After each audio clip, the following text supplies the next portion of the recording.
नमस्कार, माझं नाव दिवाकर मसने. मी एक रिक्रुटमेंट कन्सल्टंट आहे. मोशीतून राहतो.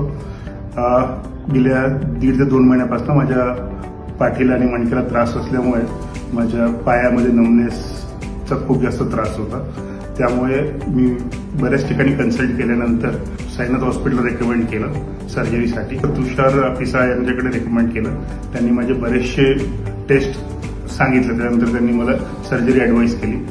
सर्जरी करून आज 5वा दिवस आहे. आज मला डिस्चार्ज मिळतोय आणि सर्जरी फार उत्तम झाली आहे, छान झाली आहे आणि आज मी माझ्या स्वतःच्या पायावर चालू शकतोय.